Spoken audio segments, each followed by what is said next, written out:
Hello to everybody. I know that I have to not speak too close from the microphone. A first word would be to apologize Gilles-Éric Serleny, who couldn't come here in Madrid, unfortunately.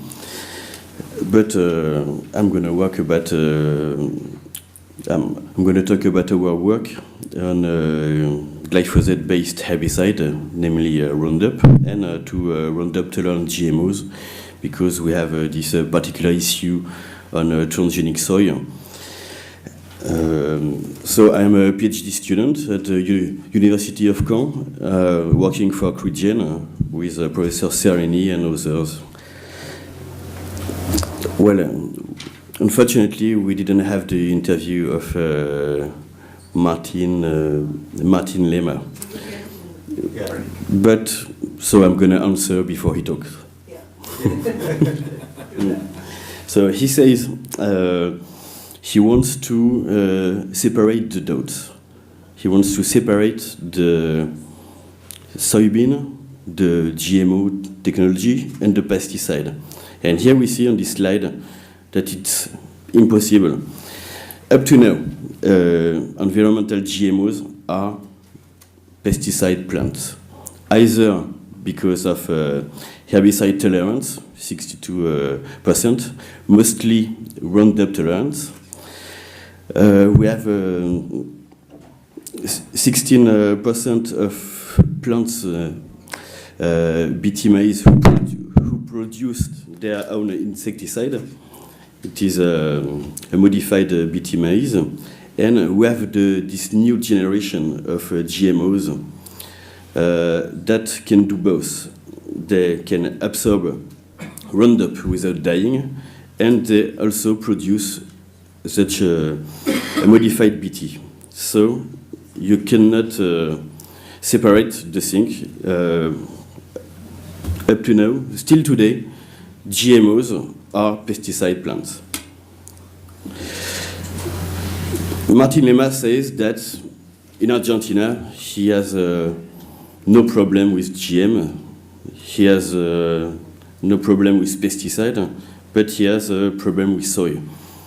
In Europe, we do have problems with pesticide because of a huge use, and especially in France, where I come from.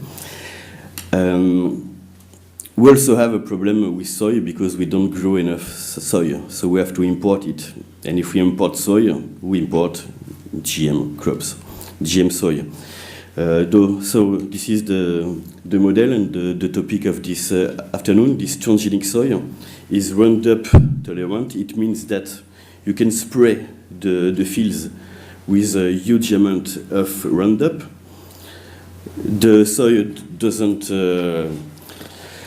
die, the other weeds do. So because this soy was Roundup tolerant, it means that it can absorb a huge amount of Roundup, and thus in the seed and also in the feed we will find huge amounts of Roundup. In the USA, the maximum residue level for both glyphosate and AMPA, that is the metabolite of glyphosate, is 400 ppm. 400 ppm. You will compare with the doses that we use at the lab for our experiments.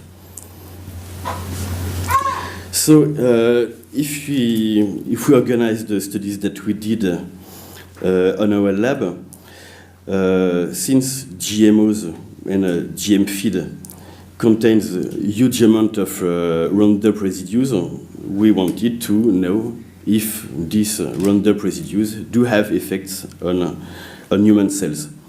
So, first of all, I'd like to recall you that that Roundup is a mixture of glyphosate, the active principle on plants, but it is mixed with adjuvants. Adjuvants are here to help glyphosate penetrate the plant cell, but also the human cells, and it helps to stabilize glyphosate. And you should know that Long-term toxicities of Roundup were made only with glyphosate. Only the active principle was tested on rats during 2 years. It means that the whole formulation of Roundup that is used, that is sprayed, and that is in feed or food, was never tested. We tested this whole formulation on human cells and published several papers that are listed here. We tested and found the toxicity at very low doses on embryonic cells, placental cells that are cell lines, but also with fresh human cells derived from placenta and umbilical cord. At lower doses, we found endocrine disruption, for example, with the inhibition of estrogen synthesis. I come back to the difference that is a major point of this lecture, the difference between glyphosate and Roundup. The agricultural dose used and sprayed is around 1% that you have here. You see that at 1%, you have no toxic effect of glyphosate. But if you take the whole formulation of Roundup, we do have toxic effect at doses 200 times below. That is for embryonic kidney cells here and placental cells here. We decided to study and to go even below. I wanted to remind here, we are at 0.005%. It means that it is 1,000 times below the dilution that is used by the farmers. We wanted to see if at lower dose, even at non-toxic doses, we had an endocrine disruption. And we see that using glyphosate alone, it is the two graphs upper here, we have no effects of glyphosate alone. But if we use Roundup, at very low dilution, we have a decrease of expression of estrogen and androgen receptors, meaning that we have endocrine disruption using Roundup. Here we have 4 formulations of Roundup using different adjuvants, but still the same toxic and endocrine disruption. We wanted also to work on an in vitro model. You know that male fertility is a huge topic of matter because we have a decrease in the quality of sperm, and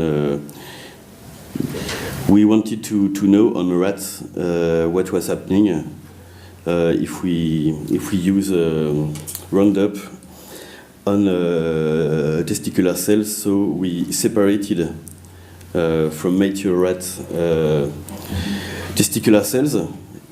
Here you have Leydig alone, that has the cells that produce testosterone, and we have here the cells that are contained in the seminiferous tubules that we could also separate to see the impact of Roundup. And we see that Roundup damages the membranes of Leydig cells. This is showed by an enhancement in adenylate kinase release when a membrane is damaged. We don't have this with glyphosate alone, once again, and we have lowest effect on the other part of the testicular cells. We wanted to see, to check for another type of cellular death, which is apoptosis. Apoptosis is the way the cell used to commit suicide by activating K-space 3 and 7. And we see that with Roundup alone, we don't have this kind of apoptosis because the cells are already dead by necrosis at lowest dose. But we must say, and that can go with your lecture on that, because glyphosate alone do have apoptosis effects.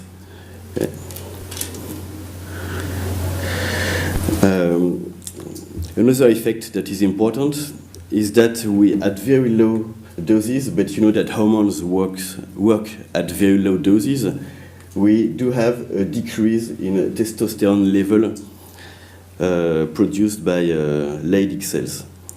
So another proof of endocrine disruption. I know that this session deals with transgenic soy, I mean Roundup tolerant soy, but new generation of GMOs consist of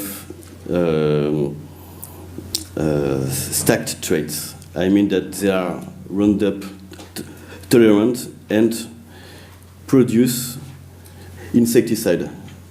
They produce modified Bt toxins that are called Cry1AB and Cry1AC, proteins that were never tested on human cells.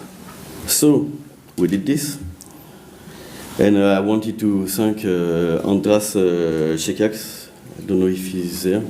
Yes. Thank you for giving us the possibility to test the cytotoxicity of these toxins. And we found that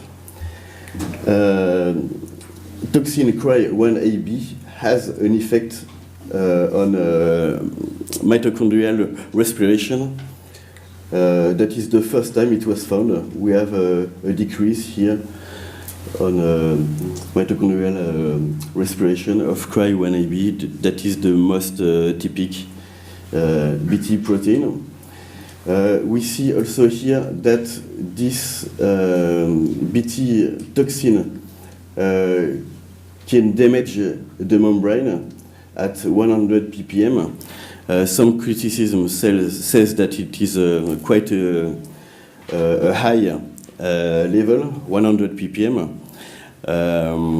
We don't know exactly the amount that we can find in the field. Some say it can be at nearly 20 ppm, but in the harvest, we can assume that we are at 1,000 ppm Bt toxins, so 10 times more than a dose that damage cells membranes.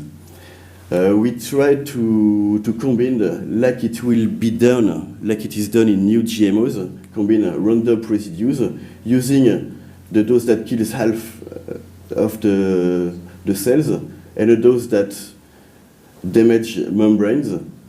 We mix this with a different amount of Bt toxin, and we saw a decrease in K-space 3 and 7.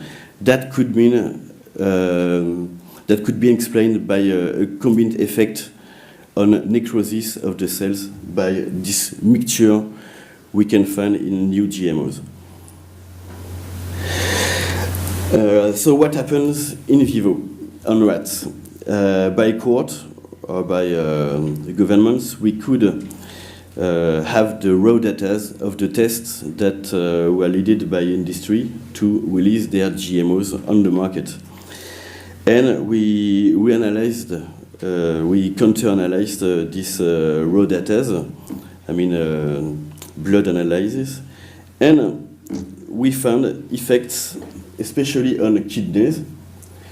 I recall you that Roundup kills our embryonic kidney cells, effect on liver, effect on heart, and also effects on bone marrow. We wanted to go further, and we decided to counter-analyze 19 studies that concern all the edible GMOs that you can find on the market. And we analyzed these GMOs. And we found 9% of disrupt parameters, of blood parameters. But these parameters were not distributed by chance. You can see that on these parameters, 42% concern kidneys, and that 28% concern liver. So, what we think about commercialized edible herbicide-tolerant GMOs, that you know that in the United States, there is no traceability, no epidemiology. We think that labeling is necessary in the country that produce GMOs, that could avoid GMOs in Europe. In regulatory test, sorry, it's difficult for French. Molecular characterization of the insert is done before, not after. I did GM plants using a particle gun. Only the name should make you an idea. The GMO manufacturers tell you that they simply add a gene. They compare it with surgery. I think a good analogy would be like the US Army surgical strike. It is more close to the reality, because we don't know what we have done, especially by inserting one gene. It is the difference is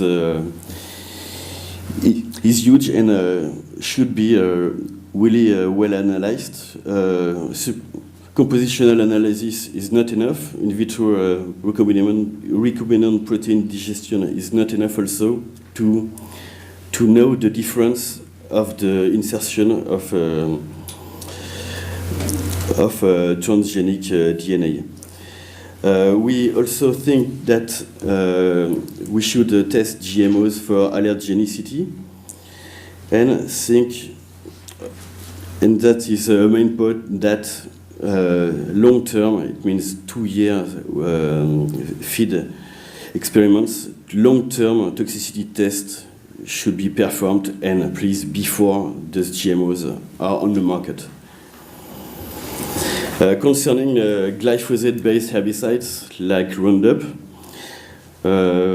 still no traceability, no epidemiology, so it is very difficult to check the effects on the population, like Andres did.